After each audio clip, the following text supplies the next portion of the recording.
Everyone, তোমাদের সামনে নিয়ে চলে এসেছি নতুন একটা ভিডিও। আজ হচ্ছে শীতলা পুজো, হনুমান জয়ন্তীর দিন এই শীতলা মন্দিরে শীতলা পুজো হয়ে থাকে।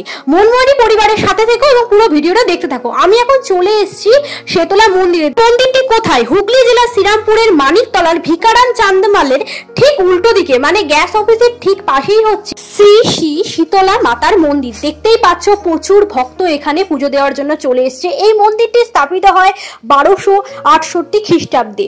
প্রচুর ভক্ত এখানে মার পুজো দিচ্ছে। তোমাদের আগের ভিডিওতে আমি বলেইছি শীতলা মাতার মেন পুজো হয় ডাবের জল দিয়ে। দেখতেই পাচ্ছ চারপাশে অনেক ডাব রাখা রয়েছে, প্রচুর মানুষ হাতে করে ডাব নিয়ে আসছে মাকে পুজো দেওয়ার জন্য। আমিও চান সেরে চলে এসেছি মায়ের মন্দিরে। দেখতেই পাচ্ছ সামনেটা প্রচন্ড ভিড়। যতটা সম্ভব আমি তোমাদের সামনে মাকে দেখানোর চেষ্টা করছি, কিন্তু তোমরা অনেকেই ভিডিওটা দেখছো, চ্যানেলটা সাবস্ক্রাইব করছো না। সাবস্ক্রাইব করতে কিন্তু কোনো টাকা লাগে না, তাই সাবস্ক্রাইব করে অল বাটনটা ক্লিক করে দিও। তোমরা কে কোথা থেকে ভিডিওটা দেখছো অবশ্যই কমেন্ট করে জানিও, যাতে পরের ভিডিওতে আমি তোমাদের ধন্যবাদ জানাতে পারি। দেখতেই পাচ্ছ সামনেটা একটু ফাঁকা হয়েছে, আমাকে দেখতে খুব কি সুন্দর লাগছে। দেখতেই পাচ্ছ সেই চিত্রটা আমি তোমাদের সামনে ফুটিয়ে তুলছি। এই পাচ্ছ অনেকে হাতে ডাব নিয়ে দাঁড়িয়ে রয়েছে মাকে পুজো দেওয়ার জন্য।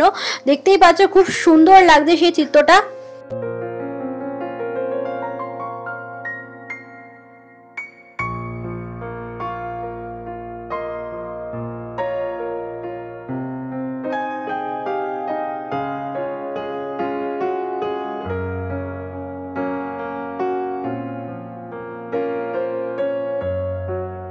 এখান থেকে পুজো দিয়ে বাড়ি চলে গেলাম। তোমাদের যদি ভিডিওটা ভালো লেগে থাকে একটা লাইক করে দিও, কেমন লাগলো আমাকে অবশ্যই কমেন্ট করে জানিও, আর সাবস্ক্রাইব করে অল বাটনটা ক্লিক করে দিও। সবাই ভালো থেকো, সুস্থ থেকো।